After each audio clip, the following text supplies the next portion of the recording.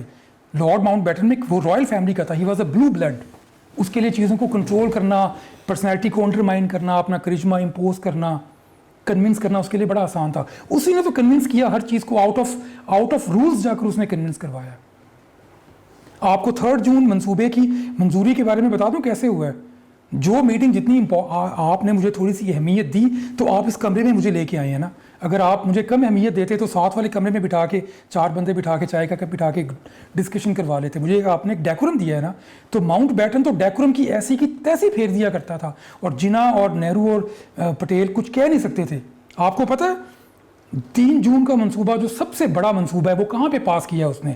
اپنے bed room کے ساتھ اس کی اسٹڈی ہے 6x9 کی اسٹڈی کے اندر یہ منصوبہ منظور نہیں، وہاں پر لے کے آیا زبردستی سب کو. میٹنگ روم میں نہیں لے کے گیا، کانفرنس روم تھا، میٹنگ روم الگ ہے وائس ریگل لاج انڈیا میں جو اب ان کا راشٹرپتی بھون ہے، وہاں پہ میٹنگ روم الگ ہے، کانفرنس روم الگ ہے. اس کے علاوہ بھی 3 رومز ہیں وہاں پر بڑے بڑے جہاں پر ان کی میٹنگز ہوتی ہیں. وائس اس کی جو اسٹڈی ہے وہ بہت چھوٹی ہے، وہ اس کمرے کے چوتھے حصے کے برابر ہے، اور وہاں پہ کوئی اتنی بڑی، وہاں پہ چھوٹی موٹی میٹنگ بھی نہیں ہوتی. وہاں پہ اپنی بیوی کے ساتھ بیٹھ کے گپ شپ لگا لے. اس نے وہاں پہ وہ جو تصویر ہے جس میں سردار عبدالرب نشتر، لیاقت علی خان، جناح قائد اعظم، گاندھی نہیں ہے اور نہرو ہیں اور پٹیل، یہ 5 لوگ موجود ہیں، وہ ان کی اس اسٹڈی کے اندر کی تصویر ہے جو 6x9 کا کمرہ ہے. زبردستی اس نے اپنے سیکریٹری سے کہا کہ اس کا وہ کمرہ کھولو. سیکریٹری نے حیرت سے دیکھا کہ وہ کمرہ تو اس میٹنگ کے لیے ہے ہی نہیں.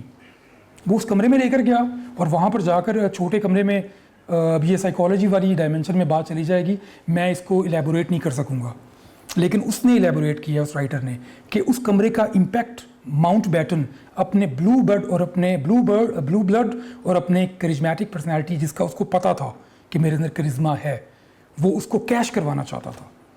اب میں اس کو ایلیبوریٹ نہیں کر سکا، میں نے اس کی اسٹیٹمنٹ آپ کو بتا دی ہے. وہاں پر لے کر گیا اور اس کے بعد اس نے کیا کیا ہے، اس کے بعد اس نے منصوبہ پیش کیا ہے تو اسے کہا کہ اپروو مامانے سے قائد اعظم نے کہا کہ میں اپنی کمیٹی کے سامنے رکھوں گا.